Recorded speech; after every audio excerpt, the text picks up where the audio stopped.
fritura, eu Olha aí, pedi professor. uma gravatinha emprestada para ficar igual aos meus amigos, tá? Bom, gente, já... Tá bem, professor.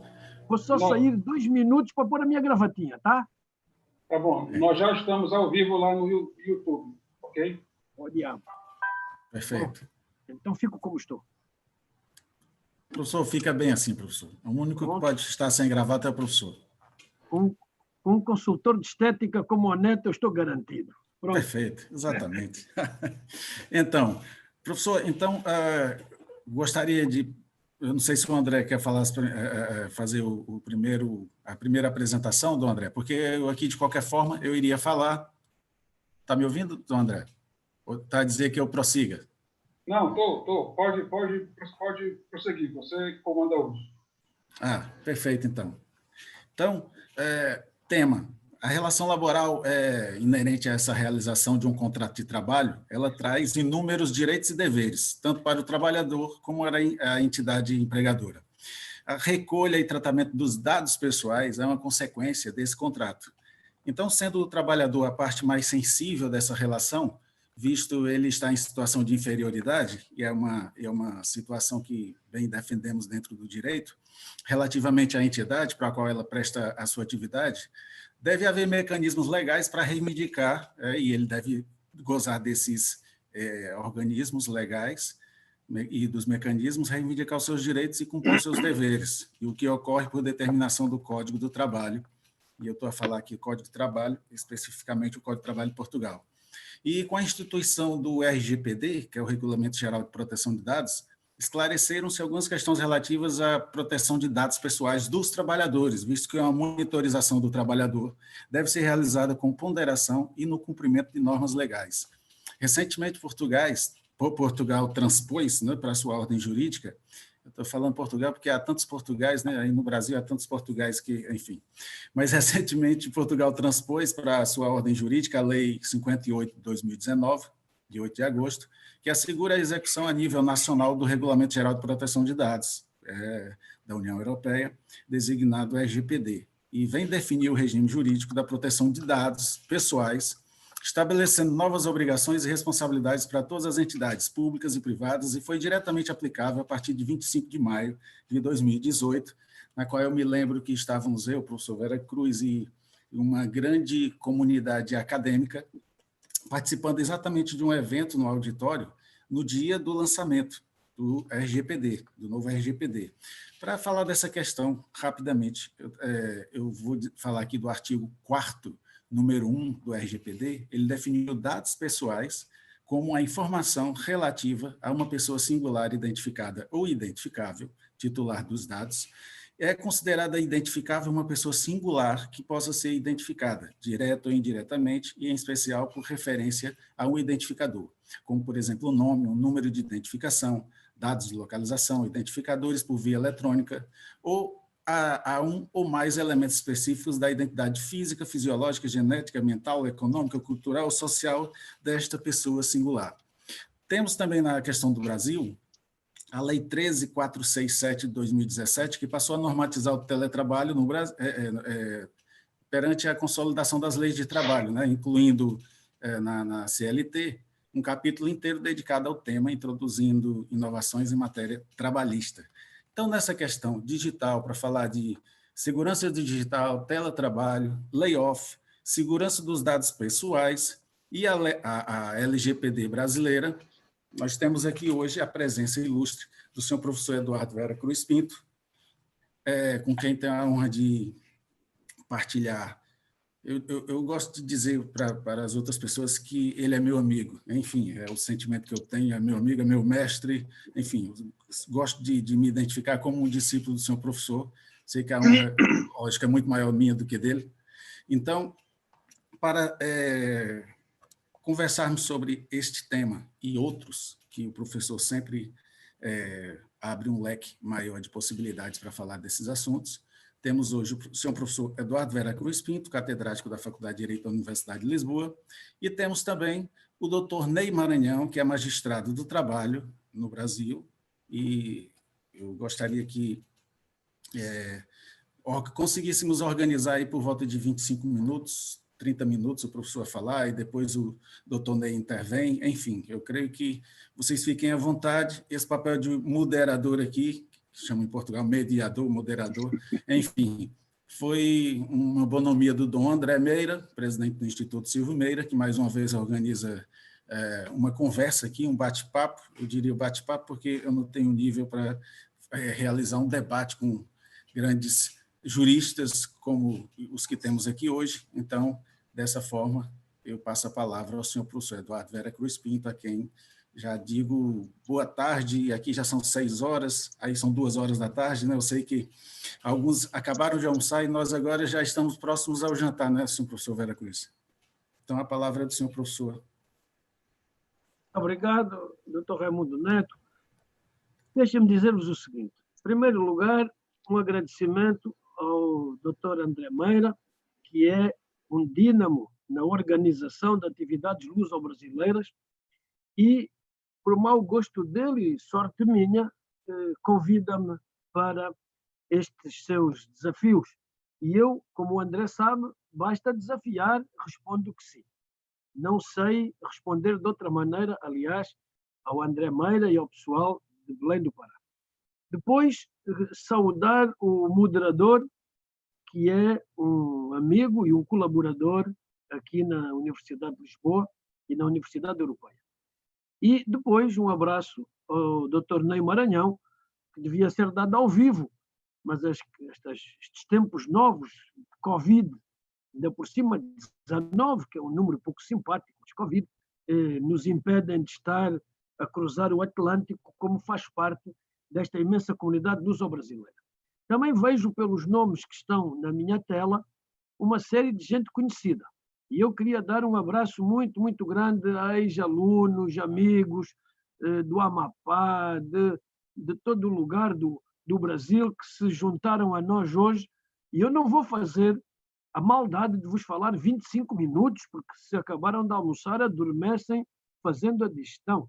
O que eu vou fazer é reunir alguns tópicos que permitam iniciar uma conversa. E essa conversa, depois, pelo moderador e pelo André, será certamente aberta aos demais. Eu queria dizer-vos que tenho uma grande dificuldade em falar em leis, deixarei isso para pessoas mais especializadas, porque, como professor de Direito, procuro, sobretudo, os grandes institutos, a forma de pensar o direito à volta destes novos desafios da realidade que está circundante com o digital e tal. Nós estamos a viver plenamente a era digital e eu, por tópicos, olhando sempre para o relógio, para cumprir o que disse, 10 minutos, 15 no máximo, e a seguir intervenções pontuais. Porque quando a gente fala, nunca sabe o que os outros querem ouvir. Talvez as perguntas sejam mais diretas e a gente possa rentabilizar o tempo daqueles que decidiram, depois do almoço, ligar-se a esta nossa conversa. Em primeiro lugar, dizer-vos que esta era digital é uma era nova. É uma era nova que foi acelerada pelo Covid-19. Nós saímos da faculdade no início de março e disseram-nos que a aula seguinte seria dada numa plataforma. Bom, em Portugal é diferente do Brasil, o ensino à distância está ligado à universidade aberta e para darmos ensino à distância é uma autorização estatal, um contrato tipo, programa, etc., um sarilho. E, portanto, nós não tínhamos, o ministro acabou de dizer hoje que o ensino não seguirá por aqui, o ensino superior, voltaremos com adaptações ao modelo anterior, mas não deixa de ser verdade que a necessidade de trabalhar, dar aulas, comunicar com a família, fazer compras, tudo isto levou um grande incremento com esta necessidade de nos fecharmos em casa. E o que é que nós aprendemos com isto para a segurança digital e para o teletrabalho? Primeiro, e o Raimundo Neto começou bem quando disse que não se pode falar disto sem proteção de dados. Proteção de dados, é muito importante proteger os dados. Porquê? Porque, como vimos, os dados, já vamos ver o que são dados, estes dados que são colocados na internet são objeto de negócios. Não estou a falar apenas da Cambridge Analytics ou de outros negócios que foram feitos. Mas o que é certo é que nós temos duas grandes multinacionais que monopolizam toda a inovação tecnológica, tudo aquilo que é bom, tudo que é tecnologia de ponta, vem das empresas privadas. Os Estados reconhecem-se completamente incapazes de terem a capacidade tecnológica das grandes empresas. Mesmo os Estados que investem muito nisto estão desprotegidos, estão nas mãos das multinacionais. E, portanto, vivemos tempos esquisitos e estranhos em que o interesse público, o bem comum, estas ideias que constroem as democracias, as decisões são tomadas por pessoas legitimadas pelo voto para o fazer, este voto está submetido a escrutínio não da rua, mas das instituições que fazem um controlo das decisões dos poderes políticos. Isto agora, com a tecnologia, transferiu-se um bocadinho para a área privada e, portanto, para quem investe para obter lucro, que ninguém aqui é Santa Casa da Misericórdia. E, portanto, nós temos as grandes empresas dominando a tecnologia e os Estados que nos defendem ou que nos atacam, mas os Estados a terem que ir atrás das empresas e dependerem delas para terem os meios tecnológicos suficientes para atuar. Viu-se isso agora com a necessidade que alguns países tiveram de fazer contratos com estas empresas para um controlo da pandemia através do uso de meios tecnológicos. Existe na Coreia do Sul e outros países. A dependência do meio tecnológico.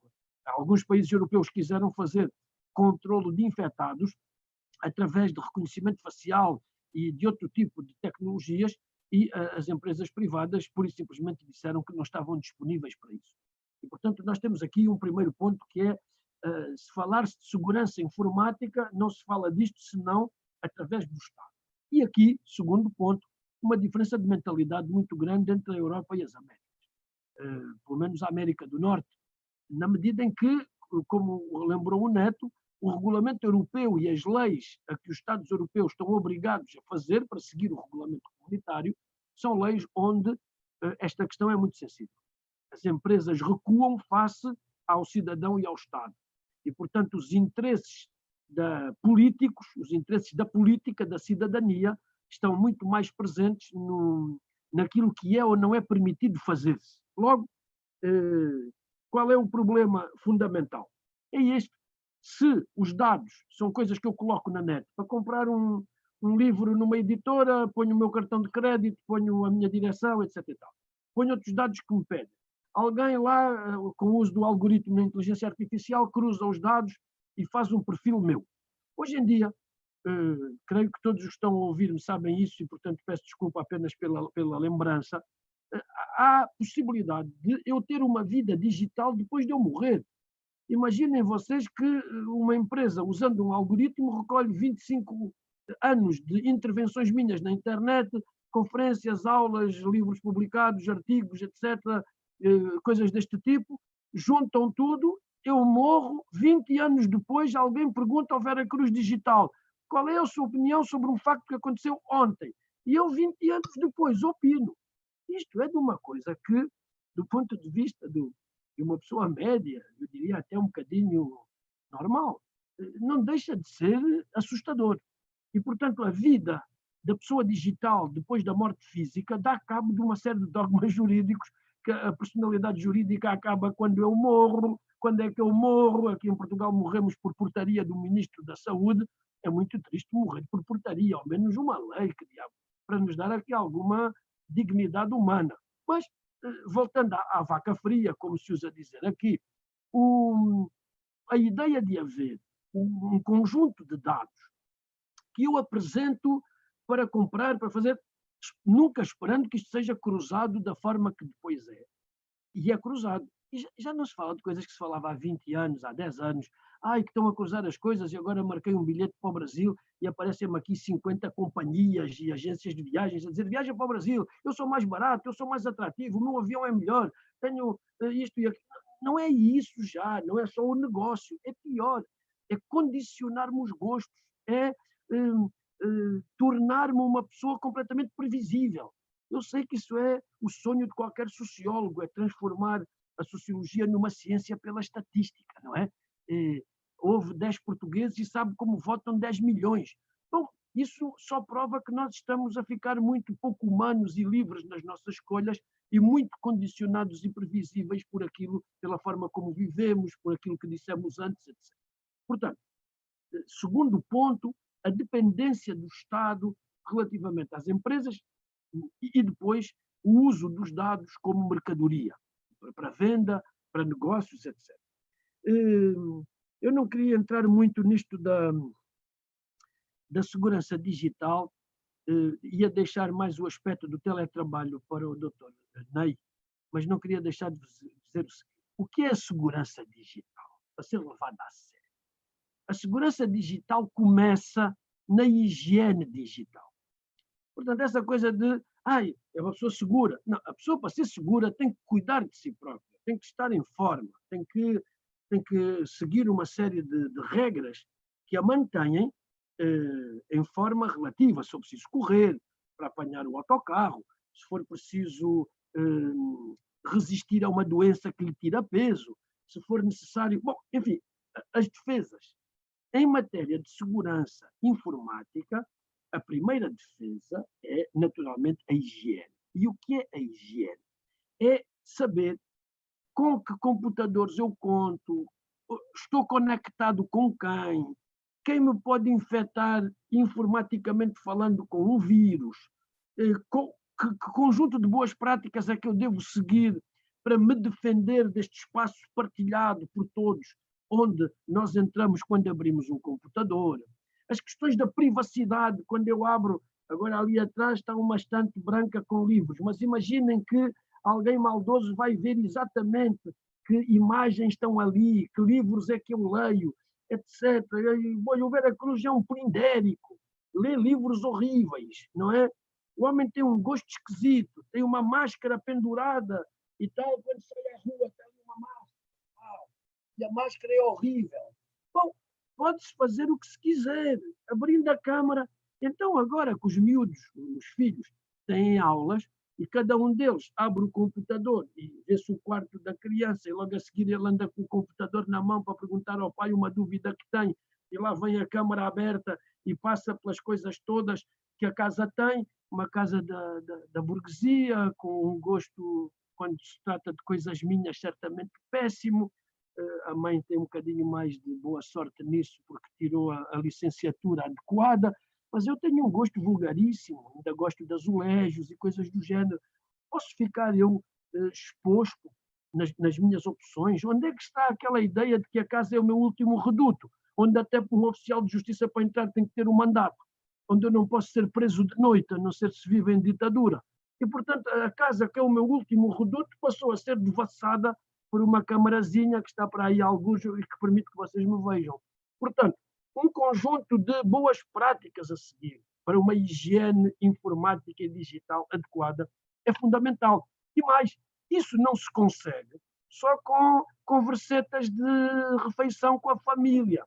Isso é uma verdadeira educação para a informática. A inclusão digital começa por avisar as pessoas que usam o meio das coisas boas e das coisas más. Como é que isso se consegue? Com programas escolares, com políticas públicas, com, por exemplo, desculpem-me agora puxar aqui a brasa à minha sardinha, com um Centro Nacional de Cibersegurança que atua como faz o nosso centro aqui em Portugal, em Lisboa, que dá aulas aos dirigentes da administração pública, aos professores, às famílias, quer dizer, que procura chegar às pessoas dizendo-lhes como é que podem lidar com os filhos que passam a vida na net com as câmaras abertas, os alunos que levam telemóveis, celulares, como se diz aí, telemóveis e câmaras, etc. e tal, para a escola, que gravam as aulas, que apanham os professores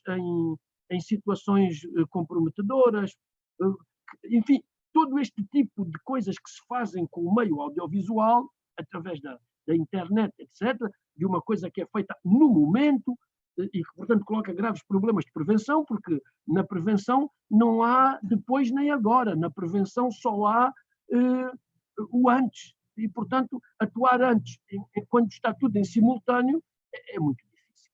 Sendo assim, segurança digital, através de todos estes elementos, que terminam com um investimento público em tecnologia, em educação, num Centro Nacional de Cibersegurança. Não queria terminar sem, queria fazer pelo menos uma referência ao teletrabalho, que afinal é o tema que nos traz aqui. O teletrabalho, há um sindicalista que fala às vezes na televisão e diz que o teletrabalho é a pior coisa que aconteceu aos trabalhadores. Bom, claro, os sindicatos estão aflitos, vão ter que se reinventar, porque o sindicato parte do encontro dos trabalhadores. A força dos trabalhadores está na união, está no facto de se encontrarem, etc. Os trabalhadores agora são muito mais dependentes eu diria, da sua própria capacidade de estar na empresa, não estando na empresa. E, portanto, estão isolados, estão sozinhos, trabalham. E cada vez mais não se lhes pede horário de trabalho. Isto é apresentado como uma coisa muito boa. Não tem horário de trabalho. Não tenha preocupações com isso. O seu professor tem tarefas. E cada vez as tarefas levam mais tempo a fazer. Não é? Eu dizia, não, os professores até trabalham um pouco, só dão aquelas aulas de aula. E como é que se dá aula sem ler? Como é que se dá aula sem passar pela internet, sem ver o que se publica, sem ler o Diário do Governo, o Diário da República, saber que leis se publicam, saber os colegas que andam a publicar o que é que andam a fazer, não é? Na Inglaterra, na Itália, na Espanha, no Brasil, por aí fora. Hoje os livros de direito saem a uma velocidade tal, e não queria agora apontar o dedo ao Brasil, que produz mais livros de direito que a Europa toda junta, e, portanto, nós temos aqui uma roda viva de atividade. E quando dizem que o teletrabalho é muito bom, a gente pergunta para quem? Para quem? Se eu estou sempre conectado, se uma pessoa me manda um mail e acha que eu tenho a obrigação de responder logo no dia seguinte, já usei esta imagem várias vezes, eu não tenho uma caixa de correio às costas como se fosse uma mochila, e cada vez que chega uma carta, alguém me bate na careca para eu ir lá buscar a correr, ler, e pelo caminho já estou a escrever e a responder, enquanto dou de comer a uma criança, faço umas compras. Isso não pode ser assim. Isso é um desrespeito pela chamada dignidade do trabalhador. E, portanto, o teletrabalho, nós temos que encontrar uma maneira de tornar eficaz o trabalho feito pelo meio digital, sem tornar o trabalhador que o faz um escravo da tecla. Senão estamos perdidos. E, portanto, mobbing, que é bullying no trabalho, está a ser cada vez mais veiculado através da internet. Os empregadores pressionam os trabalhadores, somam pequenas verdades para aquilo dar uma construção mentirosa sobre a sua personalidade, sobre os seus hábitos de trabalho, etc. Isto acontece frequentemente. E, portanto, o teletrabalho é uma coisa que me leva a ficar muito duvidoso sobre isto. Talvez esta lei que o Raimundo Neto falava, que nos traz agentes de segurança para dentro das empresas para cuidar da segurança dentro da empresa, talvez seja importante este agente de segurança também cuidar da relação entre o trabalhador e o empregador. Terminava com uma questão que deixava endossada ao Ney Maranhão, se me permite dizer assim, se ele quiser pegar nisso, que é o uso do e-mail da empresa pelo trabalhador para tratar de questões pessoais. Nós temos aqui mas tantas empresas que colocaram problemas imensos a partir do e-mail da empresa. Acho que é o artigo 22 da nossa Lei do Trabalho trata disso, mas deixa muitas lacunas. Esta ideia de conseguir fazer justiça do caso concreto através de leis gerais e abstratas é uma coisa que me preocupa muito. Aquela ideia de um legislador que sabe tudo, que escreve tudo, que prevê tudo, e que depois tem uns magistrados que conseguem suprir lacunas da lei. E, portanto, isto é tudo uma gente tão inteligente e tão esperta que prevê o futuro e prevê os litígios.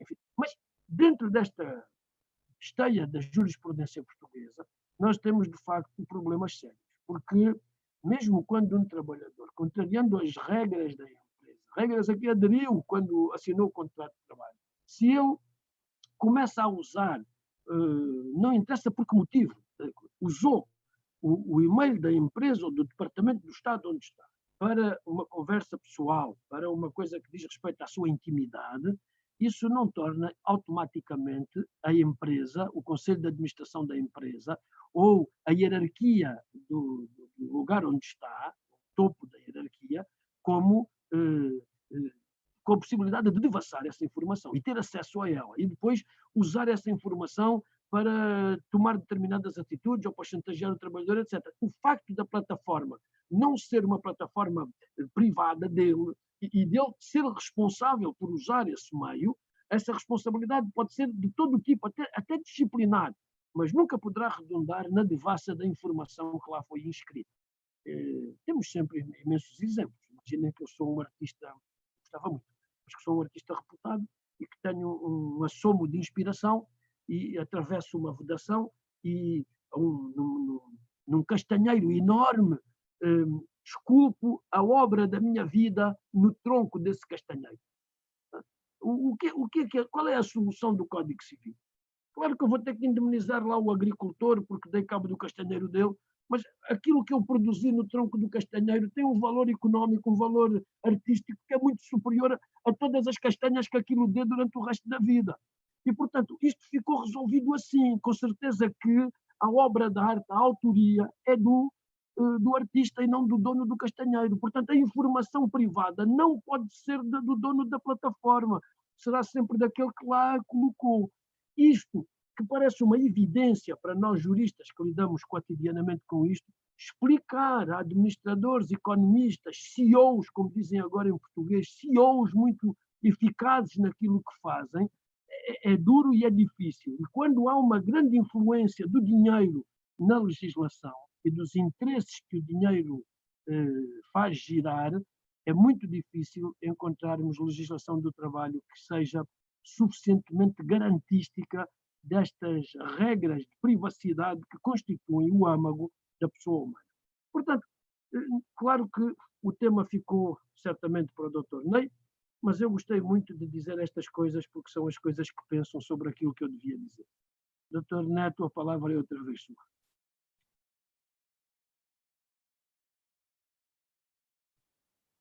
Então, obrigado, senhor professor. Como sempre, a nossa sabedoria é construída um pouquinho com a grande sabedoria que o senhor professor sempre emana. Quanto a essa questão que o senhor professor estava a falar, por exemplo, temos agora que estar conectados e sentimos sempre com a questão do teletrabalho e temos que estar 24 horas disponíveis a responder e-mail. O senhor professor responde menos o WhatsApp, por exemplo, mas isso já era um costume desde sempre e, enfim, eu esperava me inspirar também nessa questão, mas ainda sou muito escravo dele para trabalhar principalmente. Os grupos dos alunos agora, e a gente está incluído no grupo dos alunos para responder com essa questão do teletrabalho, com as aulas telepresenciais agora, e nessa questão de estarmos presos o tempo todo, não é? Parece que somos trabalhadores a tempo integral e esquecemos às vezes até de ter que ser pai também a tempo integral, como somos esposo, enfim, filhos, e temos família em tempo integral também, e às vezes temos que dedicar menos tempo a eles porque somos trabalhadores em tempo integral. É o que a esquizofrenia, que é uma palavra que o senhor professor gosta muito de utilizar, é uma esquizofrenia que nos acompanha nesse tempo agora de pandemia.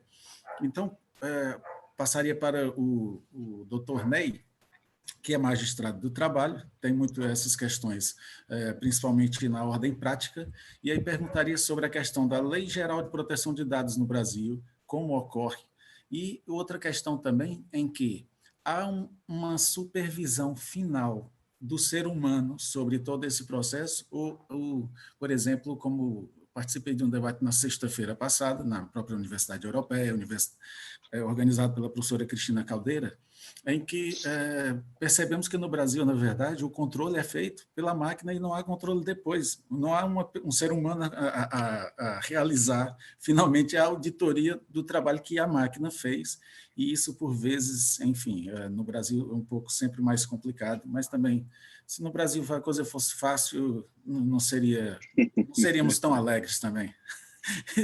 Então, eu passo aqui para o Dr. Ney, agradecendo mais uma vez ao senhor professor Vera Cruz, que vai voltar a falar claramente, e como vieram para escutar todos dois, calo-me aqui, já passando a palavra. Boa tarde a todos, professor Raimundo Neto, que satisfação lhe reencontrar, né? Saudade do amigo. Quero cumprimentar o senhor professor Eduardo Vera Cruz, né? Uma sumidade para mim. É um prazer, uma alegria, um presente poder compartilhar com ele desse momento. A fala dele é muito produtiva, né? Rápida, mas cheia de conteúdo, muito elegante nas palavras e muito profundo nas colocações. Um abraço, viu, professor Veracruz? Para mim é uma imensa honra, né, debater, se é que eu tenho um porte intelectual para fazer isso. Não acho que tenha, mas me coloco aqui como um aprendiz do amigo. Cumprimentar também o nosso querido André Meira, né, que nosso presidente do Instituto Silvio Meira, a Cátedra Orlando Teixeira da Costa promove esse primeiro evento, né, debaixo da sua batuta, e quero cumprimentá-lo e parabenizá-lo por proporcionar esse tipo de encontro, né, maravilhoso, não só acadêmico, mas também entre amigos,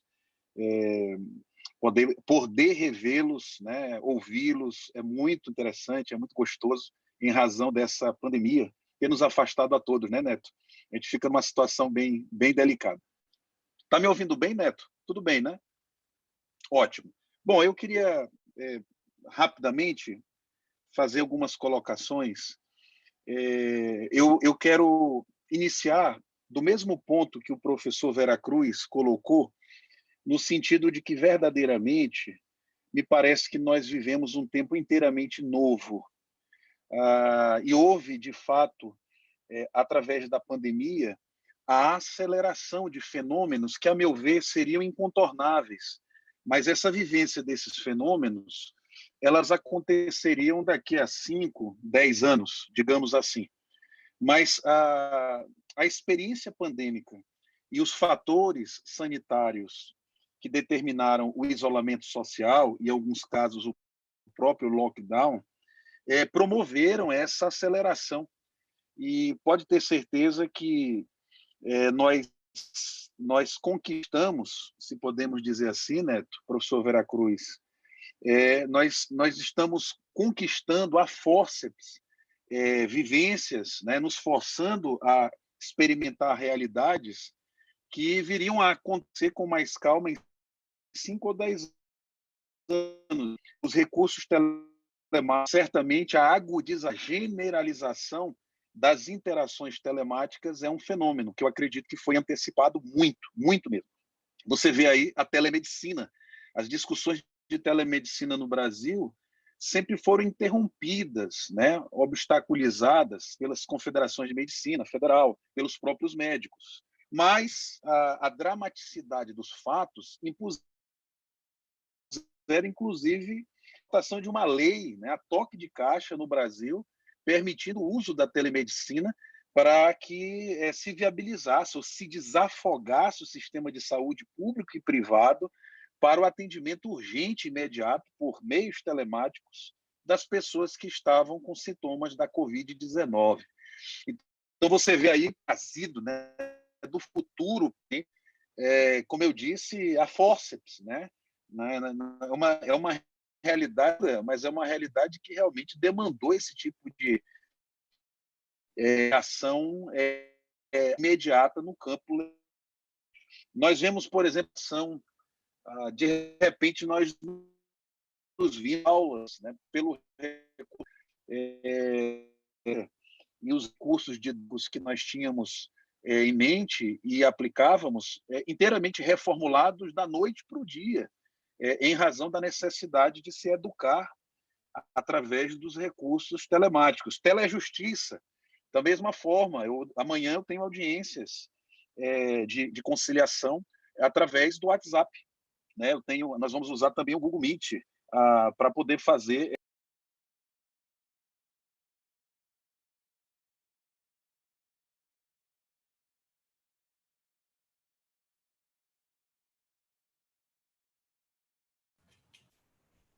Doutor Ney, temos aí um probleminha no seu áudio. Não sei se consegue ouvir-me bem. Eu acho que disse que o anfitrião desativou. Eu acho que foi você que apertou aí alguma coisa. Voltou, não, né? Exato. Eu sou o anfitrião, mas eu não fui o dono da sala. Mas, enfim, vamos aqui. Ótimo. Então, pronto. Então Continue, eu dizia, professor Veracruz, que nós, do âmbito do Poder Judiciário, nós estamos experimentando, junto com os advogados, desafios para poder exercer a jurisdição por âmbito telemático. Eu, por exemplo, tenho criado grupos de WhatsApp para negociar procedimento do processo com os advogados. E tenho feito audiências telepresenciais pelo WhatsApp e pelo Google Meets, reconhecidas pelo Conselho Nacional de Justiça brasileiro, para viabilizar a continuidade mínima do exercício, né, da jurisdição. Então, isso tudo está nos desafiando demais. Vivemos, de fato, um momento, o professor Manuel Castells disse que raramente uma pessoa vive essas vivências disruptivas, né, que você sai, a história ela tem uma sequência estável e pequenos e raros momentos que ela pula para um outro patamar. Eu acho que nós estamos vivendo esse momento disruptivo. Isso é verdade. A sociedade é digital, né? A empresa hoje é digital, a educação é digital, a justiça é digital e o trabalho é digital. O que nós temos em âmbito de teletrabalho, para fazer assim uma explanação muito rápida geral? O teletrabalho só foi regulamentado no Brasil com a Lei 13.467 de 2017, que foi a lei que iniciou a reforma trabalhista no Brasil. Então, nós tivemos uma regulamentação interessante, não exaustiva, claro, mas que estabeleceu algumas diretrizes. Por exemplo, o teletrabalho só pode ser realizado se existir um acordo entre patrão e empregado. Então, se presume que verdadeiramente, em razão das circunstâncias incômodas que o teletrabalho pode causar na vida do trabalhador, a confusão casa-trabalho, né? As dificuldades também de inserção ou de imersão digital que no Brasil nós temos, são pouquíssimas, o percentual é muito pouco de pessoas que têm não apenas a educação digital, mas equipamento e logística adequada para exercer as suas atividades no âmbito do mundo digital. Então, presumiu o legislador que a saída do trabalho presencial para o telepresencial demanda o acordo entre empregado e empregador. Agora, o que acontece? Com a pandemia, com a Covid-19, nós temos um direito do trabalho de emergência, nós temos um reconhecimento de estado de calamidade pública e vimos, então, a Presidência da República regendo regências jurídicas excepcionais em diversos campos da área humana. E no campo do trabalho, nós temos a MP 927, professor Veracruz Neto, que é uma medida provisória que ela buscou assegurar a manutenção dos contratos de trabalho, o emprego, fazer com que as empresas não optassem pela dispensa imediata dos trabalhadores em razão das dificuldades econômicas, né, forçadas pelo isolamento social. Então, o governo criou um benefício emergencial, ele ajuda pagando uma parte do salário dos trabalhadores, e esses trabalhadores, a empresa tem algumas medidas, antecipação de feriados, né? E a principal alternativa dos empregadores para evitar a dispensa em massa foi a utilização do teletrabalho. E aí, o que é a MP, a medida provisória, que é um ato baixado pelo presidente da República, regulamentou a título de teletrabalho em período pandêmico. Ele diferentemente, ele atribuiu ao empregador o poder potestativo unilateral de migrar o trabalhador do regime presencial para o regime telepresencial. Então, a migração para o regime telepresencial, ela deixou de ser o seu requisito necessário à anuência do trabalhador e passou a ser apenas um ato unilateral de decisão única e exclusiva, atalante do próprio empregador. O que é que nós vimos aqui, então, professor Veracruz? Uma migração massiva, abrupta e unilateral de milhares ou milhões de trabalhadores do regime presencial para o regime telepresencial. E o que nos assusta, professor Veracruz Neto, é que aqui no Brasil essa migração ela se deu sem preparo, ela se deu sem qualquer regência ou artigo específico regulamentando como se daria essa migração, por exemplo, no campo do direito, do dever fundamental à informação. Vejam vocês que aquela Lei 13.467, que inseriu na nossa consolidação das leis do trabalho regulamentação do teletrabalho, ela tem um dispositivo que diz que o empregador, quando levar o empregado do regime presencial para o telepresencial, ele tem o dever de informar ao trabalhador, no caso o teletrabalhador, a respeito de todos os riscos ambientais trabalhistas inerentes ao teletrabalho. Por exemplo, riscos ergonômicos e riscos psicossociais. Entretanto, a medida provisória baixada pelo presidente da República, a MP 927, silenciou a respeito disso. Não trouxe uma regulamentação clara e específica quanto ao fato de que essa migração massiva e abrupta de trabalhadores do regime presencial para o telepresencial haveria de ser, digamos assim, permeada por um conjunto de precauções e prevenções quanto ao modo como ia ser feito esse teletrabalho, quanto aos riscos desse teletrabalho, quanto à maneira como esse teletrabalho deve ser dirigido, quanto aos mecanismos, né, de controle do empregador desse teletrabalho. Então, isso, para mim, gera um ambiente de muita insegurança jurídica.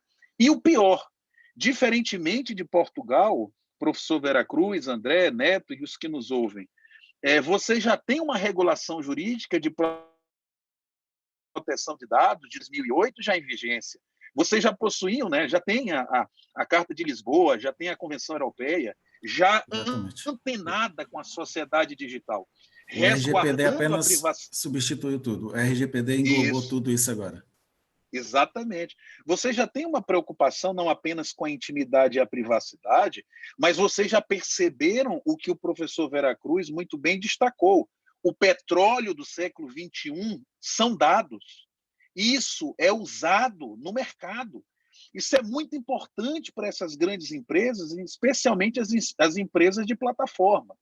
Então, essa regulação jurídica de Portugal, ela atende a essa nova realidade do teletrabalho, mas no Brasil, infelizmente, a nossa Lei 13.709 de 2018, ela está em vacatio legis. Ela tem ainda sua vigência postergada. Portanto, em termos jurídicos, a Lei Geral de Proteção de Dados brasileira, ela não está em vigor. Portanto, ela não está implementada no seio social. E o que me causa espécie, professor Veracruz, é que nós vivenciamos essa realidade de mudança massiva e unilateral de trabalhadores do regime presencial para o telepresencial sem uma regulação jurídica de proteção de dados no âmbito da regência jurídica brasileira. E veja mais, nós temos uma celeuma, uma discussão muito interessante, complicada a respeito da vigência, do início da vigência da nossa Lei Geral de Proteção de Dados. Porque, segundo a Lei 13.709, ela se daria a sua vigência a partir de agosto de 2020, agora, desse ano. Mas aí nós tivemos uma série de preocupações, as empresas não estariam preparadas para essa nova regência jurídica, essa regulação legal demandaria um tempo maior para empresas se adaptarem, de maneira que nós temos uma MP, a MP 959, do presidente da República, já agora no regime pandêmico, professor Veracruz, postergando para maio de 2021 o início da vigência da nossa Lei Geral de Proteção de Dados. Isso foi motivo de muita polêmica aqui no Brasil, e o senador, o presidente do nosso Senado da República, eles fizeram uma movimentação e estão estabelecendo uma legislação que volta a estabelecer vigência para agosto de 2020, entretanto, mantendo as regras de sanção às empresas que violem a Lei Geral de Proteção de Dados. Essas regras, essas sanções, esses apenamentos viriam só em maio de 2021. Isto está nas mãos do presidente da República. Ninguém sabe se ele vai manter, se vai vetar. Então, está essa confusão. E se a MP ela caducar? É outra discussão. Se a MP simplesmente não for convalidada, não for reformulada no âmbito do Congresso, volta-se à regência jurídica originária. E aí a Lei Geral de Proteção de Dados começaria a sua vigência em agosto de 2020, já agora. Então, esse cenário tipicamente brasileiro, professor Vera Cruz, é uma bagunça. É uma bagunça, gente. É a pandemia jurídica brasileira, como o Flávio Mendes está dizendo aí no nosso chat. Agora, veja bem, tudo isso me traz preocupações muito grandes. Quando a gente fala de teletrabalho, nós estamos falando de uma espécie de serviço que não é apenas aquele serviço que ele é passível de ser feito no âmbito presencial e passa a ser feito no âmbito telemático. Não é só disso que a gente fala. Quando a gente fala de teletrabalho e quando a gente conecta isso ao que nós temos chamado de capitalismo de plataforma, ao que se tem chamado de capitalismo de plataforma, né? Ou a chamada gig economy, economia digital, economia de bico, né? Economia de microtarefas, o chamado crowdworking. O professor Vera Cruz não gosta de inglês, né? Mas é um trabalho de multidão, né? Ou seja, uma empresa aí em Portugal, ela usa o serviço de trabalhadores que estão na Índia, né? Que estão nos Estados Unidos, que estão na China, que estão no Brasil. E essa regulação jurídica, digamos assim, de um trabalho que passa a ser pulverizado, né? De você não precisa mais ter trabalhadores no seu local, no local da empresa, mas você viabiliza que você acione digitalmente trabalhadores em qualquer lugar do mundo. Então, me preocupa como é que nós vamos regular, isso já é uma pergunta, uma questão aí para o professor Vera Cruz, como é que nós conseguiríamos fazer uma regulação, um marco regulatório de amplitude meramente nacional, me parece que ele não atende à realidade de um capitalismo de plataforma que viabiliza uma prestação de serviço multitudinária, de um trabalhador que pode estar na Jamaica, né, que pode estar na Mongólia, que pode estar no Japão, de maneira que me parece que a Organização Internacional do Trabalho ela ganha, digamos assim, responsabilidades adicionais para tutelar juridicamente esse tipo de trabalho. Para encerrar aqui, que eu sei que o meu tempo já está terminando, né, e a gente poder ouvir o professor Vera Cruz, eu fico preocupado. Por exemplo, problema de dados, professor Vera Cruz, a gente tem há algum tempo antes da sociedade digital. Aqui no Brasil, nós temos uma coisa chamada lista suja de trabalhadores, né? O que significa isso? Determinadas empresas, de maneira escondida, né? Elas mantêm uma lista de trabalhadores que ingressaram com ações no Poder Judiciário, de maneira que essas pessoas que constam da lista, elas são alijadas de novas contratações de trabalho naquela área. Aquele então, SPC criado pelas empresas, né, contra maus empregados. Os trabalhadores, eles exercem o direito fundamental de acionamento do Poder Judiciário e esses dados e informações com o PJE, né, são dados hoje do sistema, eles poderiam ser utilizados para prejudicar esses trabalhadores nessas malfadadas listas sujas, né? E nós temos um sistema que tenta minimizar, né, a utilização maléfica desses dados do Poder Judiciário, mas nós sabemos que ela não consegue completamente evitar esse tipo de atuação. Uma coisa que eu queria ouvir o professor Vera Cruz, eu sei que um dos direitos que vão surgindo dessa sociedade digital e da proteção de dados é a portabilidade, né? A portabilidade desses dados. Como o professor Vera Cruz muito bem disse, nós temos uma vida digital, nós temos registros, comunicações, dados que são reveladores de quem nós somos. E existe numa sociedade digital hoje o capital digital, o capital social digital. As pessoas vão ver quantas pessoas me seguem, eles vão ver, por exemplo, quem trabalha em crowdworking, ele tem avaliações. Cada pessoa que ele presta serviço, ele recebe uma avaliação. Então, ele tem as estrelinhas dele, 1 estrela, 2 estrelas, 3 estrelas, 4 estrelas.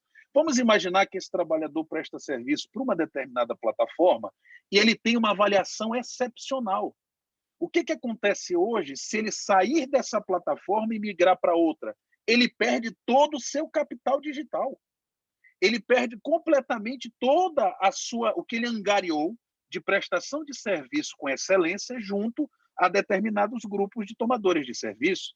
Então, isso me parece, esses dados, eles precisam ser realmente pessoais no sentido completo da palavra, de maneira que, por exemplo, seja permitido que essa plataforma que ele se desligue possa oportunizar que ele tenha não apenas acesso a esses dados, mas que ele possa captar esses dados e migrá-lo para que ele possa manter o seu capital digital no âmbito dessa sociedade que nós temos diferenciada hoje, que é uma sociedade digital. Então, portabilidade de dados desses trabalhadores, que são também teletrabalhadores. Uma coisa muito importante, professor, para encerrar, um caso concreto, trabalho de turno ininterrupto de revezamento, professor Vera Cruz, que é um trabalho muito penoso, né? A pessoa trabalha um período de dia, um período de noite, um período de dia, um período de noite. É óbvio que isso afeta o relógio biológico, né, do trabalhador. Então, Neto, algumas empresas, percebendo que alguns trabalhadores eles não tinham, digamos assim, características pessoais adequadas para esse tipo de serviço, né? Então, são pessoas que têm dificuldade com essa rotatividade biológica. E aí, por incrível que pareça, existem pessoas que são mais adequadas biologicamente e mentalmente a esse tipo de rotatividade. E as empresas estavam exigindo exames médicos, exames psicológicos para a admissão, exatamente para saber se essa pessoa teria problemas, né, nessa rotatividade biológica. Esse exame, essa formulação admissional, que traz informações altamente ligadas à intimidade, à privacidade, à saúde desse trabalhador, ela pode migrar de uma empresa a outra, né? Isso aí foi uma discussão que certa vez eu peguei, e é óbvio que isso está no campo da privacidade, da intimidade. Esses dados, essas informações, se entram no âmbito digital, são dados que também merecem a proteção. Por fim, apesar, Neto e professor Vera Cruz, da nossa Lei Geral de Proteção de Dados não estar em vigor, eu acredito que a nossa Constituição Federal e outras legislações, mas sobretudo ela, que protege a intimidade, a privacidade e a dignidade humana, ela já nos oferece regulação jurídica protetiva suficientemente, mesmo que não tenhamos ainda a vigência da nossa Lei Geral de Proteção de Dados. Então, como meu tempo esgotou, aqui os meus 20 minutos, agradeço e me coloco à disposição. E, se possível, queria ouvir o professor Vera Cruz aí quanto a alguns pontos que eu levantei, né? Obrigado, viu? Perfeito, obrigado, doutor Ney Maranhão. Antes de passar a palavra, então, ao professor Vera Cruz, vou aqui atrapalhar aqui um pouquinho a live jurídica para comentar algumas questões. O tema trazido de haver uma questão, por acaso, a Constituição parece que agora ela vai agir subsidiariamente ao que deveria ser a Lei Geral de Proteção de Dados. Isso é uma maluquice realmente jurídica, porque a Constituição ser subsidiária a isso, enfim, mas são coisas do Brasil, que já estamos acostumados a isso. E a professora Viviane, do Unicuritiba, que também está a nos assistir, mandou um abraço para o professor Vera Cruz, um abraço a todos. No ano passado, no final de 2019, nós tivemos um grande evento aqui em Lisboa, ela trouxe muitos alunos de mestrado e doutoramento, e uma orientanda dela realizou um trabalho exatamente sobre essa questão, e citou exclusivamente a questão da Constituição como solução para a Lei Geral de Proteção de Dados, o que, de certa forma, é difícil de entender, mas é o que temos lá, é a solução que temos. Quanto à questão da medida provisória, que o doutor Ney falou, de proteção aos trabalhadores, da questão do salário, recebimento de não perder, principalmente, que eu creio que deve ser a maior preocupação quando falamos de trabalho e teletrabalho, é que ele pelo menos seja mantido inclusivamente, né? E que o trabalhador não perca o seu emprego, não perca o seu trabalho. E aqui, mais do que com a força da MP, da medida provisória que foi recente no Brasil, aqui já havia uma previsão do layoff, né? Em que, para socorrer as empresas, empresas que estavam em dificuldade, o que acontecia? Isso, a lei já é antiga. O governo subsidiava o pagamento do funcionário, o funcionário receberia 70%, a empresa pagaria 30% desse salário, enfim, e com isso mês a mês, poderia, durante 3 meses seguidos, a empresa se valer disso. Nesse período de pandemia, com uma portaria do presidente da República e tudo, a portaria 71A, se eu não me engano, criou-se o layoff simplificado. Isso era exatamente para dizer o quê? Não vamos demitir de forma alguma. Chamava as empresas e dizia, olha, as empresas não vão demitir porque o governo vai ajudar, vai pagar as empresas que, por acaso, não demitirem. As empresas que não demitirem, então, elas serão beneficiadas com essa questão do layoff, mesmo que, que isso não represente, enfim, há várias regras. Há 40% da faturação que tinha mensalmente, tinha que ser demonstrada através dos balancetes, enfim. Então, já havia essa questão.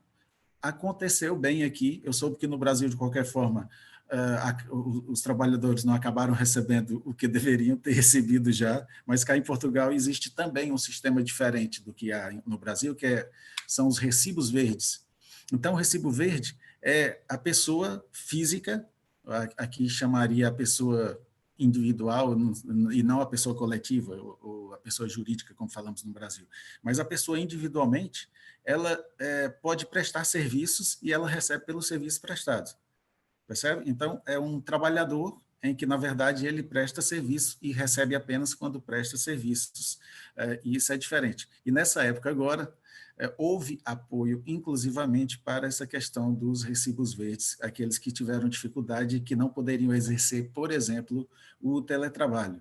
Então, são realidades que eu fico aqui a estudar um pouco do direito português, a tentar entender também um pouquinho do direito brasileiro.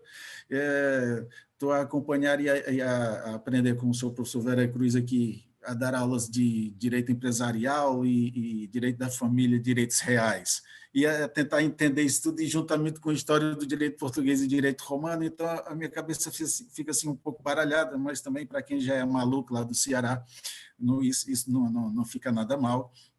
Eu estava até a pensar aqui que qualquer dia, professor, nós temos que organizar, na verdade, uma live em que possamos tocar viola, violão e tal. Essa live vai ser mais animada, não é isso? Então, quero passar a palavra ao senhor professor Vera Cruz. Já estou começando aqui a misturar um pouco as coisas, mas é para animar, para que as pessoas não cochilem agora enquanto eu estou a falar. Grande abraço. Senhor professor Vera Cruz, por favor. Muito bom, Raimundo Neto. O objetivo também é abrir um bocadinho, e eu vou só pontuar 2 ou 3 coisas, porque fui interpelado diretamente, dizer ao professor Raimundo Neto que está a fazer uma bela preparação, tocando todos os ramos de direito mais difíceis, não é? E isso dá-lhe uma base, porque Vossa Excelência, para ser doutor em direito, não é especialista em nada. O mal de hoje é que um doutor em direito fica tão especializado naquilo que estuda, que o homem não sabe nada de nada. É como um médico estudar só a ponta do dedo mindinho do pé direito. Isso não pode ser. O direito é como a anatomia. É preciso saber o todo para depois ir à parte. Portanto, nós só nos especializamos depois de saber o genérico. Bom, isto foi só um apelo ao Raimundo Neto, que é um verdadeiro trabalhador em teletrabalho, eu diria escravizado por todos, inclusive por este seu criado. Bom,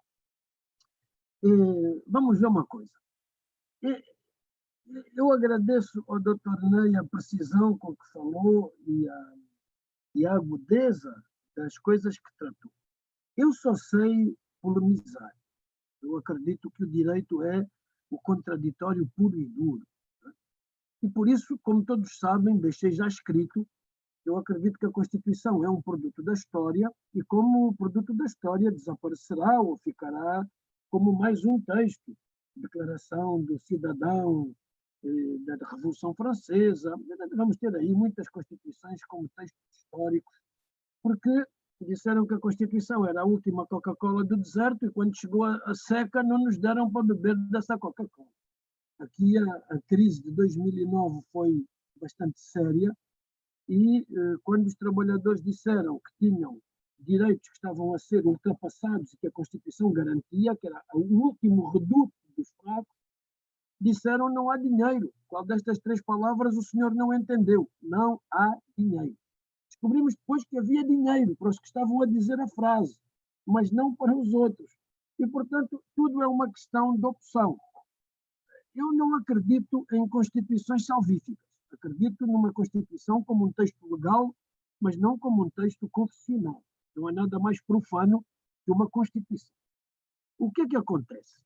Como disse o Ney e o Neto, estão a inverter as coisas. Querem tanto a Constituição no topo da hierarquia normativa, depois, quando a política não produz os textos que a Constituição diz que os políticos devem produzir em legislação ordinária, apelam então o desgraçado do fraquito, do trabalhador, do desprezado, do teletrabalhador, apela à Constituição. Só que há países, não quero entrar em polêmica, que prostituíram o meio, usaram-no a Lagardère, chamam-lhe até ativismo judiciário, e começaram a aplicar diretamente a Constituição para furar fila de acesso à medicina, acesso a bens de consumo. Quando se prostitui o meio, fica difícil voltar a usá-lo. Agora, se calhar que ele é necessário para fazer uma aplicação direta dos direitos fundamentais e dizer há aqui princípios de dignidade humana que estão a ser ultrapassados. Agora, quando se usar o meio, parece aquela história do pastor e do lobo, não é? Tantas vezes gritou que o lobo estava ali que quando foi a sério, ninguém veio acudir o pastor. E, portanto, agora usar a Constituição vai ser difícil, porque vão começar a desvalorizar o meio que já foi antes desvalorizado por intervenções que me parecem mais político-ideológicas que propriamente jurídicas. Bom, mas lá estou eu a entrar aqui num caminho um pouco difícil. Eu volto à praia segura, mas vou para o alto mar com uma boa bússola. Eu não levo o GPS porque pode falhar a energia da bateria do bicho. Eu levo toda a orientação na minha cabeça. Se falhar a bateria, cá estou eu. Primeira coisa de uma navegação segura, primeira coisa, é que separar os dados da pessoa é próprio da tecnologia. Não é? Quando se diz que os dados são pessoais, mas eu coloquei os dados na plataforma, coloquei os dados na internet, toda a gente vê e sabe e tal, e as empresas cruzam. Mas nós aceitamos tudo. Nós já separamos quase tudo do corpo humano. Chama-se algumas coisas que são nossas material genético, quando ficam fora de nós. Chama-se nomes engraçados e muito consensuais. Mas o que é certo é que nós aceitamos muito desdobrar-nos em coisas físicas e agora imateriais, dizendo que a pessoa humana pode ser desintegrada disto. Há até malucos em Silicon Valley que estão a substituir partes do corpo perecíveis, portanto o carbono, por silício. Estão a fazer ciborgues. Há pessoas que só têm mesmo de material humano menos de 50% do corpo. Braços e pernas já é tudo metálico, mas não sei o que é metálico, mas o coração que é metálico. Portanto, meus caros amigos, nada como voltar ao básico, não é? E voltar ao básico é dizer que a pessoa humana tem uma dignidade que requer que o direito não ande atrás da tecnologia. Não é o direito que anda a regular aquilo que a tecnologia pode fazer. É o contrário. O direito também não adianta proibir, porque o fruto proibido é o mais apetecido. Aqui em Lisboa, uma famosa discoteca, cujo reclame de publicidade à porta é o pecado mora aqui. E está cheia, porque a malta vai. Portanto, se é proibido, obviamente o fruto proibido é o mais apetecido. Isto é tão antigo como o pai Adão. Portanto, eu não estou a ver o direito a reprimir atividades científicas. Agora, educar, fazer prevenção, no sentido de dizer a estes programadores para terem juízo, que não deixem a máquina fazer as perguntas, porque a máquina está lá na inteligência artificial e no algoritmo para dar respostas eficazes e rápidas, para melhorar a nossa vida. Não é para me substituir nas perguntas fundamentais. E por isso, a primeira coisa é juízo, porque a tecnologia é muito boa, mas não pode ser feita no sentido de substituir a pessoa humana. Substituir, sobretudo, aquilo que é inerente à minha condição e à minha dignidade. E isso só a nós cabe, enquanto juristas, porfiar nestas coisas que fazemos, que vocês brasileiros chamam live, não é verdade? Live, até vi no reclame, aula magna live, até disse, que diabo será isto de um live? Pois é que descobri que era ao vivo. Muito bem. Portanto, ao vivo, digo-vos aqui que é preciso retomar uma ideia de pessoa humana a que o direito responde dizendo o que ninguém quer ouvir. Parem lá com isso. Parem lá com isso. E então, 3 coisas em que o Dr. Ney me disse, eu tenho que apontar que esta cabeça já não é o que era. O que eu apontei? Então, eu estou em teletrabalho. Mandam-me para casa. A empresa diz que para eu ter trabalho tenho que fazer de uma forma tele. E que até me manda um webinar. Eu vou frequentar ações de formação. Leio calhamaços com 200 páginas, todas digitais, todas catitas, todas explicadas. Mas eu, como sou estúpido, não consigo entender nada daquilo que está nem no manual, nem na figura pedagógica do professor do webinar. Eu não entendi nada. Se eu não trabalhar durante uma semana, porque por mais horas que eu dedico àquilo, não consigo resolver as coisas que tenho que resolver para poder trabalhar, o que é que me acontece? Entro no jus variando, mudam-me de função. Se eu for jardineiro, como é que faço teletrabalho? Vou cortar as flores e regá-las pelo computador. Se eu for bombeiro, vou apagar fogo por computador.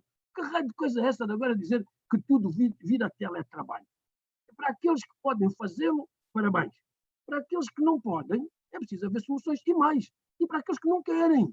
Para aqueles que não querem. Porque se a empresa é muito importante, não há empresas sem trabalhadores. Só as da robótica. E mesmo assim, quando se fala de substituição da pessoa pela máquina, não é o trabalhador de linha que já tem o robô a tomar-lhe o trabalho. São os grandes cérebros das empresas que vão ser substituídos por máquinas. E nós vamos ter agora emprego especializado que é muito, muito requerido e, portanto, vamos ter uma elite cada vez mais elite a viver acima de toda a humanidade que é dispensável.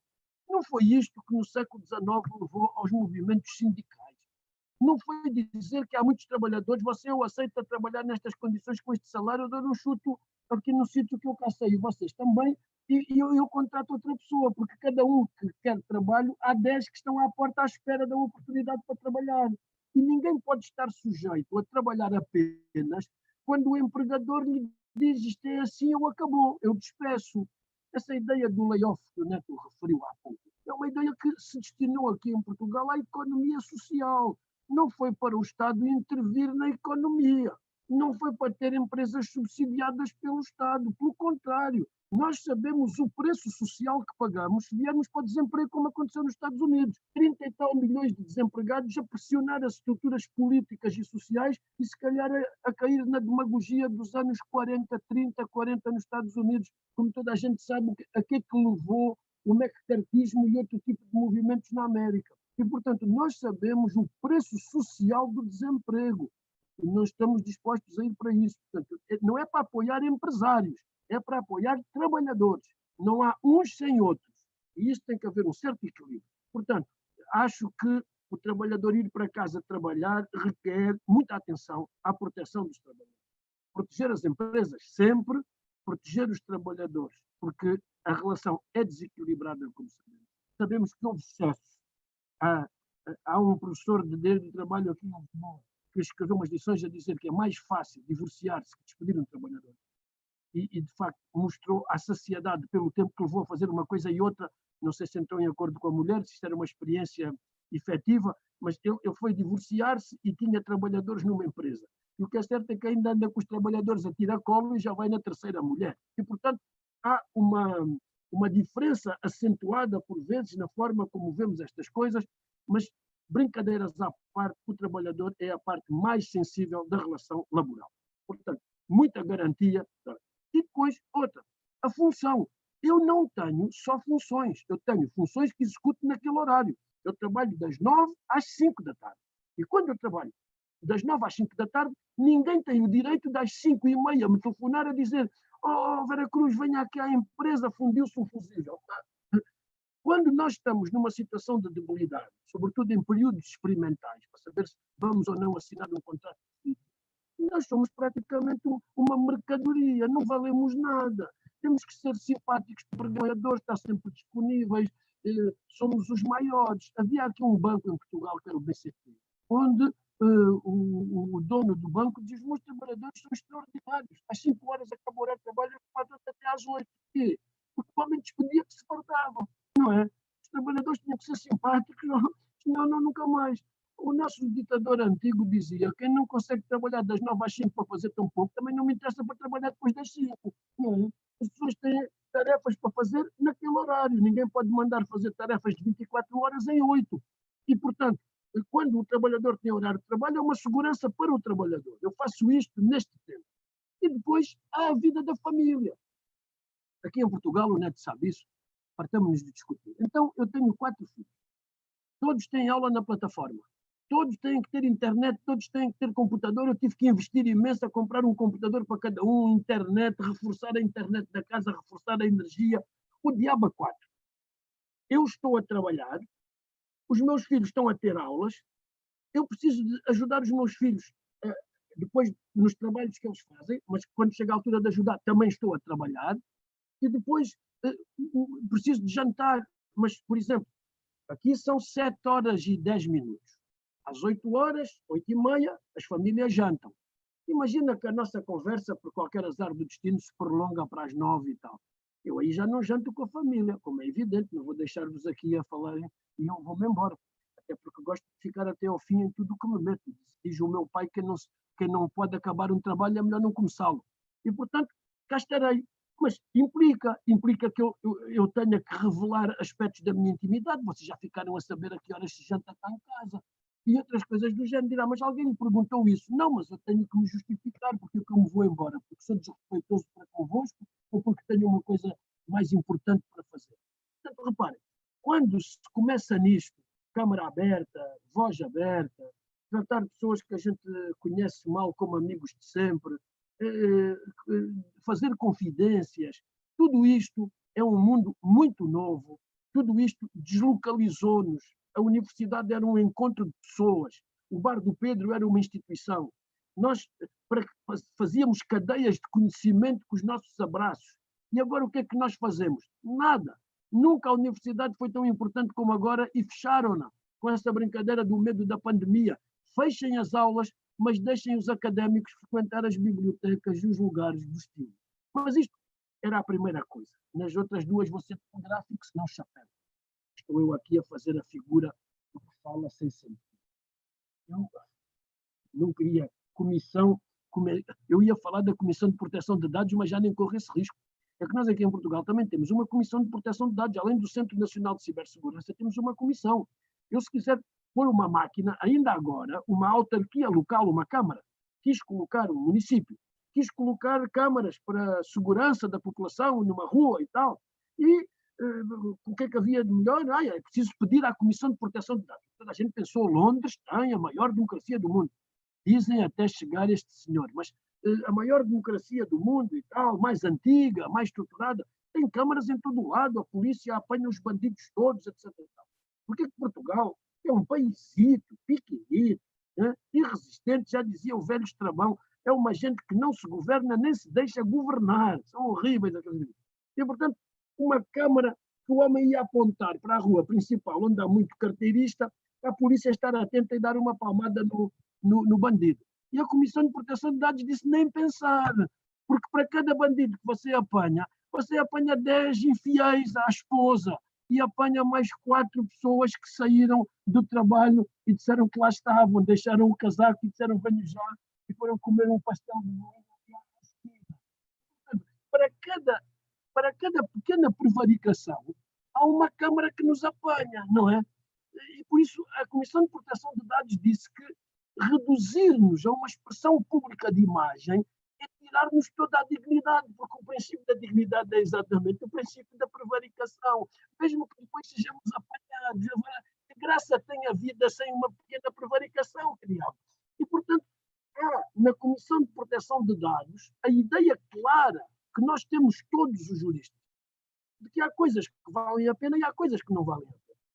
Há coisas que o direito diz, eu sei que é difícil explicar isto à polícia e às pessoas que são assaltadas, eu sei que isto é difícil de explicar, mas nós temos essa função pedagógica, muitas vezes de ficar a falar sozinhos perante os alunos, o público, a multidão, mas o direito às vezes ele fala só. Finalmente,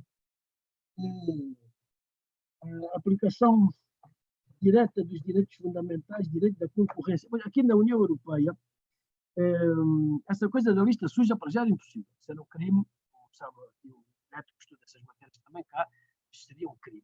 Pode haver lista suja, porque qualquer empresa que tenha a veleidade de cruzar elementos com outra empresa relativamente a dados desses, isso é que está no nosso Código Penal, eu nem vou adiantar muito, mas imaginem que as empresas também entram em oligopólio para, sob a capa ou a chantagem da economia precisar de ser recuperada e temos todos que fazer muito sacrifício e tal. O que é que acontece? Nós, na União Europeia, e isto também tem a ver agora um bocadinho com a saída do Brexit, o Brexit ajudou aqui, prejudicou numas coisas, beneficiou noutras. Nós temos uma direção de concorrência muito séria. Uma empresa que vai contratar trabalhadores ao Brasil, digitais, e que nós saibamos aqui que ela o faz, ela leva uma contraordenação que fecha. Porque a contraordenação é em relação ao volume de negócios. Não é nem capital social, nem nada disso. Aqui multa-se na União Europeia em relação ao volume de negócios ou que ocorre na empresa. E, portanto, meu caro amigo, como sabem todos, a Irlanda, que tem uma grande central de tecnologia digital, multou a Google. E multou bem. A França fez a mesma coisa. A fiscalidade aqui é uma coisa importantíssima. Não se pode contratar trabalhadores fora da área fiscal sem haver convenções fiscais. Ponto 1. Ponto 2. Para além da concorrência, a contratação de trabalhadores com os direitos fundamentais que estão na Carta Europeia é fundamental. Nós não podemos contratar trabalhadores fora desta garantia de direitos que é dada pela Carta Europeia. Fora disso, a conversa azeda. E azeda para a empresa que prevarica. Portanto, terminava dizendo, há dois mundos de facto diferentes. E eu queria alertar-vos para isso. Anteontem, estive numa banca da USP, onde a candidata defendia que o Brasil integra o sistema jurídico latino-americano. Não sei o que isso é, mas não faz mal, que eu não sou latino-americano. Um dos professores defendia que o Brasil hoje integra um sistema americano, que é capitaneado pela América do Norte. Alguns professores portugueses, brasileiros e alemães consideram que o Brasil integra o sistema lusófono. Eu não quero pronunciar-me sobre isso, não tenho cultura nem competência, mas eu creio que a defesa dos direitos e a definição da regra de direito precisa que nós continuemos um diálogo transatlântico que deve juntar Angola. Angola precisa disso, desculpem eu dizer-vos isso, mas sabem qual é a minha origem. Angola precisa, o Brasil precisa e Portugal precisa de que este triângulo, que é um triângulo de afetos e de culturas, nos ajude a voltar à matriz, que a regra de direito é que orienta o magistrado que decide aplicando a lei. A lei não pode ser aplicada só para eficácia, a lei não pode ser aplicada só por fidelidade à jurisprudência anterior. Os magistrados não estão nos tribunais para nos dar segurança e certeza. Eles estão nos tribunais para fazer justiça. E se houver prejuízo da certeza e da segurança, mas uma pessoa não ser vítima de uma injustiça, o direito sai beneficiado. O direito é para as pessoas. O direito não é um instrumento de governo. Essa coisa de que o direito é ciência social, eu não quero discutir isso. Pode ser ciência e pode ser social. Não pode ser contra a pessoa. Eu não posso ir a um tribunal e ouvir um magistrado dizer-me eu sei que estou a ser injusto consigo, mas é a lei. E até inventaram uma coisa com linguagem latina que nunca nenhum latino pronunciou, dura lex sed lex. Qual o quê? Quem é que disse isso em Roma alguma vez? Dura lex é uma marca de louça. Portanto, nós temos que ser justos na resolução dos conflitos. E para isso, o direito orienta a lei. Peço-vos desculpa, estou cansado, falo demais. Agora calmo e ouço, porque eu tenho 2 ouvidos e uma boca exatamente para isso, para ouvir mais do que falo. Até já. Que maravilha, professor. Foi um momento realmente em que perdemos foi o fôlego aqui, porque Tira o alguns fôlego, ficaram né? sem respirar. É exatamente, Antonei. Ficamos sem respirar aqui, enfim. Maravilha. Então, pode continuar falando, hein, né? Deixa ele falar. Então, vamos aqui com 1h20, mais ou menos, desse nosso em direto, como fala cá em Portugal, e a gente, no Brasil, usa live, né? Uma palavra portuguesa mais bonita, live, enfim. Estamos a imitar os sertanejos, né, agora que fazem sempre as lives, acabamos por fazer esse encontro em direto ou ao vivo, chamando da mesma forma, enfim, somos sempre, de certa forma, dominados pela aquela questão da lei da imitação, né? Aqueles que fazem mais sucesso acabam por, infelizmente, vamos começar a imitá-lo, como o Tardi já dizia também. Então, temos aí mais 10 minutos, e aí eu gostaria que, para não ser maçante, a não ser que o professor Vera Cruz queira mais tempo e tudo, mas aqui já são 7h20, e o professor tem uma vida também meio atribulada, aí há 4 miúdos ali que estão sempre a chamá-lo, enfim, e fora os graúdos também, que já cresceram, enfim. E gostaria de passar, então, para o doutor Ney, fazer as considerações finais, depois o senhor professor Vera Cruz, e, por último, se o nosso querido Dom André Meira, o presidente do Instituto Silvio Meira, quisesse manifestar para as últimas palavras. E eu quero advertir apenas que, se não houver, inclusivamente, se não houver qualquer discordância, para que fique gravado, ok? Se alguém disser não aqui no nosso chat, uma palavra portuguesa também, o nosso bate-papo, se ninguém disser não, fica gravado, vai ficar disponível depois, tá bem? E assim podemos assistir depois e tudo. E antes de passar também para os senhores, mandar um abraço grande para todos que estão a assistir, até a Lília Coelho, professor Vera Cruz, lá do Rio de Janeiro, está a assistir, a falar aquele francês maravilhoso, enfim, desanimou. Né? Então, juntamente com os professores que sempre nos acompanham, a professora Viviane e toda a equipe dela, e as pessoas que estão também no Ceará a assistir, havia uma pessoa também aqui que é de Angola, estava a assistir também, mas, enfim, eu não estou reencontrando. Pessoal do Belém do Pará, do Amapá, e de diversos outros lugares, São Paulo também, ok? Então, por favor, doutor Ney, estou aqui como um apresentador assim, meio atabalhoado, professor, mas, enfim, é o que deu para arranjar. O Dom André foi o que deu para arranjar. Eu quero, na verdade, não vou me alongar, eu sei que o professor Vera Cruz tem muitas atividades, mas aproveitar a oportunidade, professor Vera Cruz, para registrar mais uma vez, como lhe ouvir é enriquecedor.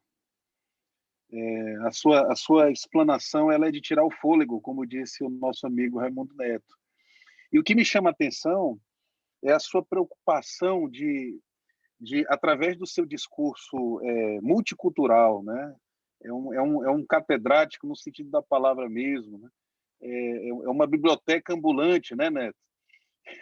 Mas você consegue enxergar dentro do conhecimento enciclopédico um fio condutor, que é a dignidade humana, né? Que é a pessoa humana, que é a necessidade de nós não fragmentarmos o ser humano. Essa é uma preocupação muito, muito antiga nossa, professor, nós que somos aqui da área trabalhista, porque durante a história e a ciência do direito do trabalho, no fundo, sempre foram uma luta para vencer essa fragmentação do ser humano no campo das relações de trabalho, quando se enxerga a prestação de serviço como um objeto inteiramente alheio à pessoa que o presta. Então, esse distanciamento do ser humano com relação a quem ele é como ser humano e ao seu serviço enquanto prestado no âmbito de uma relação jurídica, esse alheamento, esse distanciamento, podemos dizer, essa coisificação, porque quando você fragmenta, você divide, você mata, essa é uma luta que nós temos, né? Ou seja, o trabalho não é mercadoria, é o mesmo que dizer que o ser humano não é mercadoria. Então, essa é uma linha, uma diretriz axiológica, né? Um vetor ético que nós não podemos perder de vista, ainda que a senhora tecnologia, com seus encantos e cantos, tentem nos ludibriar, né? Então, eu acho que essa é uma perspectiva que é muito cara. Eu tento abraçá-la, né? Compreender o mundo de hoje é um grande desafio, não é fácil. Mas eu acho que se nós tivermos em mente, como o professor disse, que o central, o essencial é essa ideia de que o ser humano é um, ser humano é múltiplo, mas ele é um, ele deve ser respeitado nas suas variadas conformações. Eu acho que nós estaríamos no bom caminho. Agradeço, professor Cruz. Para mim, isso aqui para mim é um momento especialista estar com o senhor, debater, entre aspas, né? Mas, na verdade, aprender com o amigo. E, mais do que tudo, moderado, né? Por essa capacidade também que é o professor Raimundo Neto, essa figura tão gentil e amiga, que eu tenho já tantas dívidas, apesar do pouco tempo que eu conheço, eu tenho muitas dívidas com o Neto, né? Mas obrigado, viu, professor Veracruz, Neto, e ao André também por oportunizar esse momento. Muito obrigado.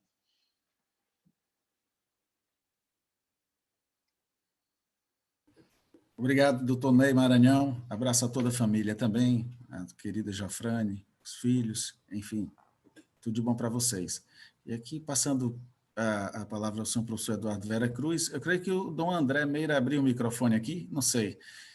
Ele, na verdade, ele estava com um problema familiar, gente, está aqui ele, e houve uma morte na família, Covid-19, é uma coisa desagradável dizer agora, mas por isso também que, de certa forma, eu tive que estar no lugar dele, ele que é insubstituível, é incansável também, o professor Veracruz aqui diz sempre, o André não cansa, e é verdade, eu concordo também, tanto é que agora ele está magrito, né, professor? Perdeu aí por volta de 35 quilos e tal, enfim, é imparável. Então, o senhor professor Veracruz, o dom André aí deve finalizar, e aqui eu vou me despedindo de todos e agradecendo a todos que estiveram conosco, com as últimas palavras aí agora do senhor professor Veracruz e do querido dom André Meira. Muito obrigado. Deixa-me dizer-vos o seguinte, temos o Raimundo Neto na moderação. O Raimundo Neto, além das suas qualidades pessoais, eu não gosto de fazer elogios, muito menos elogios em público, que as pessoas ficam constrangidas. Eu não gosto disso. Mas eu queria dizer-vos, para além das qualidades pessoais que foram aqui salientadas, o Raimundo Neto vai se afirmando no plano científico e no plano docente, também na Universidade de Lisboa. Isto é uma coisa que eu, que sou catedrático da área onde o Raimundo está a exercer funções de investigação e de docência, eu sou obrigado a dizer. Muitas vezes salientamos apenas qualidades pessoais e tal, que são reconhecidas ao Raimundo, mas é preciso também, se me permitem, e eu acho que aqui posso fazê-lo, dar o testemunho dessa firmeza de competência científica e investigativa que aos poucos o Raimundo foi andando e hoje é uma certeza, tanto até que o doutoramento está para breve, pelo menos no prazo que eu li na secretaria. Agora, se tem contrengulho, não sei. Bom, dizer-vos a todos que tenho pena de não vos ouvir a voz, mas compreendo que estes lives sejam live para alguns e não para todos, e, portanto, tenho pena de não ouvir algumas das pessoas que estão. São alunos, amigos, pessoas que estão sempre na nossa lembrança e no nosso coração. Queria deixar-vos um xi muito grande. Dizer o seguinte, vêm pandemias piores, vêm alterações climatéricas. E nós nem sabemos se aquilo que está agora a ser dado de uma forma democrática, que é o meio digital, vai ser assim no futuro. Porque se as empresas entenderem que devem cobrar estas coisas, vai ser difícil manter a democraticidade do ciberespaço. Lisboa tem um centro na Faculdade de Direito de investigação jurídica do ciberespaço e aquilo que mais nos preocupa, e o Ney abordou isso, é o capitalismo da plataforma, esta ideia que agora criamos necessidades a todos, aos miúdos que jogam, que comunicam, etc. e tal. Quando estivermos todos capazes de depender apenas do espaço ciber, haverá cobranças, como já houve no passado, de outros bens que nos foram dados como gratuitos e depois desapareceram da gratuitidade. E a gratuitidade é tão importante quanto a igualdade, porque não há igualdade sem certas gratuitidades. Despeço-me do Ney e o gosto é meu em estar consigo e podermos dialogar sempre nestas plataformas. Dizer ao André que é sempre uma excelente ocasião estar convosco. O André e o Instituto Silvio Meira é um prodígio que se deve única e exclusivamente ao André Meira, porque quando o André esteve em Lisboa as ideias fervilhavam, surgiu esta ideia do Instituto Silvio Meira, demos fogo, demos brasa, demos tudo, criamos o Instituto, mas o Instituto, para se manter, precisa de alguém que faça dele aquilo que ele hoje é. E isso é obra do André. Eu fiz um verso e nem queria criar, mas é obra do André. Portanto, André, se me permitem toda a gente também dar um beijinho à família do André, em especial à minha afilhada, e agora deixo-te, André, com o fecho disto, porque a hora do jantar vai cavalgando. E eu queria dizer-vos, eu só tenho uma pequena coisa antes do jantar, que é participar de um fórum do meu clube, que é o Sporting, que há muito tempo que não perde só porque o campeonato está parado.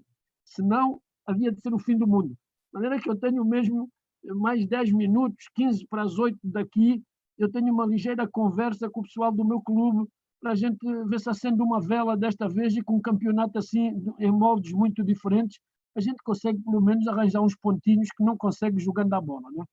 Fica aí um abraço para todos. André, a palavra é tua. Obrigado, Ney, obrigado, Neto, obrigado, André, e obrigado a todos. Beijos e abraços, distribuindo pelo género. Tá bem? Obrigado, meu compadre, meu professor, meu pai acadêmico, Eduardo Vera Cruz. Primeiro, pela bela exposição que fez hoje, como sempre. Meu amigo Raimundo Neto, pela amizade, pela irmandade que nós temos há muitos anos. Né? É um prazer enorme estar aqui com vocês. Meu amigo queridíssimo Ney Maranhão, juiz do trabalho, membro da Academia Paraense de Letras Jurídicas, da Academia Brasileira de Trabalho, muito orgulhoso de estar aqui com você, e de estar aqui contigo e de ter participado desse momento. O IACM é isso, o IACM é uma família.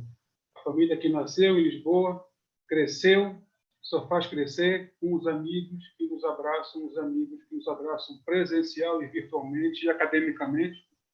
E hoje tivemos audiência do mundo inteiro, inclusive da Itália, a minha querida amiga Roberta Avelino, da Itália, lá de Roma, está também aqui online conosco.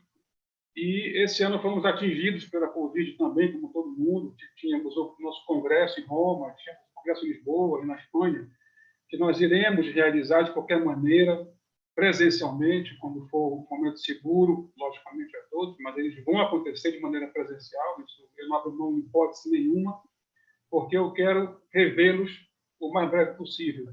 Rever o Vera Cruz, rever o Neto, rever os amigos, e o quanto antes sentar numa boa praça, tomar um bom vinho, comer um bom bacalhau, batendo um bom papo com a minha amiga Marta, a minha comadre, que aí está na tela, um beijo enorme, aqui de Belém do Pará, num dia que, para minha família, está sendo um dia muito triste, por uma questão pessoal, do falecimento de duas pessoas, pai e filho, professor, pai e filho faleceram, muito próximos são da nossa família, e então, mas o compromisso que a gente assume é maior que tudo, e o compromisso estava assumido, nós mantivemos esse evento, que o Neto comandou aí brilhantemente, e eu acompanhei aqui de fora, mas fica a saudade, e acho que em breve vai ser matada, se Deus quiser. E um beijo a todos os que nos assistiram, continuem nos acompanhando pelo nosso canal, etc. E ao Vera Cruz e a família portuguesa do lado do Atlântico, fica um carinho de sempre, e para revê-los, para tomar um vinho e comer um belíssimo bacalhau. Um beijo em todos. Tchau, pessoal. Obrigado, viu? Professor Valeu. Neto, professor Vera Cruz, André, obrigado. Beijo grande. Obrigado, pessoal. Obrigado mais uma vez, obrigado. Obrigado pela paciência de vocês. Um abraço grande. Obrigado pela bonomia de vocês, obrigado.